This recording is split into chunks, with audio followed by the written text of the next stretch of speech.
ఉదయగిరి సీతారాంపురం రోడ్లకు మోక్షం కలిగింది. ఈ రోడ్లకు ఇరువైపులా కర్తమ్మ చెట్లు, తుమ్మ చెట్లు మలిసిపోయినాయి. రహదారి కనిపించకుండా మూసుకుపోయింది. ఈ నేపథ్యంలో ఎమ్మెల్యే కాకాల సురేష్ దీని విషయాన్ని కలగజేసుకుని అధికారులను ఆదేశించారు. దీంతో జంగిల్ క్లియరెన్స్ వేగంగా జరుగుతుంది. ఈ జంగిల్ క్లియరెన్స్ వేగంగా జరగడంతో రోడ్డుకి ఇరువైపులా వెడల్పు మార్గం వచ్చింది. ఈ మార్గాన్ని సుగమనం చేసినందుకు స్థానిక నేతలు హర్షం వ్యక్తం చేస్తున్నారు.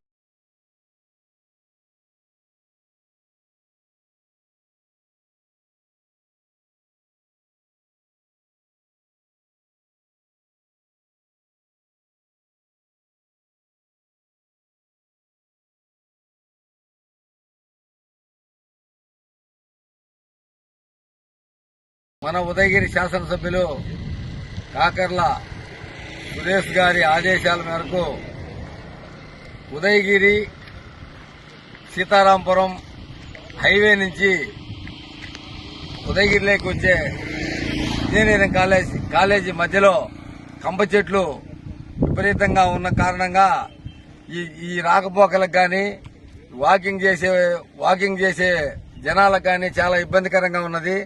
దాంతో స్పందించి ఎమ్మెల్యే గారు ఆదేశించడంతో మన హైవే యాజమాన్యం ఈరోజు కంప చెట్లను తొలగించడం శుభపరిణామం.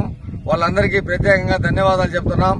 ఎమ్మెల్యే గారు చెప్తుండగానే స్పందించి హైవే యాజమాన్యం ఈ గ్రామస్తులకు ఇబ్బంది లేకుండా ఇటు దుర్గంపల్లికి పోయే రోడ్డు అయితేనేమి, సీతారాంపురం నుంచి ఉదయగిరి గ్రామంలోకి వచ్చే రోడ్డు అయితేనేమి, ఈడ వ్యవసాయ పరిశోధన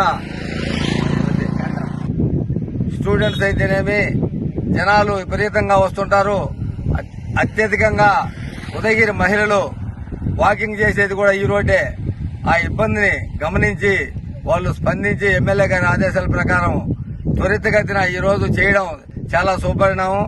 ఎమ్మెల్యే గారు ఇలాంటి ఇంకా ఎక్కడైనా మనము ఆయనకు తెలియజేస్తే స్పందించి చేసేదానికి మన శాసనసభ్యులు అత్యంత ఉత్సాహంగా ఉన్నారు. దాన్ని మనందరము గమనించి ఆయన దృష్టికి తీసుకువెళ్లవలసిన బాధ్యత మనందరిపై ఉందని వేడుకుంటున్నాం.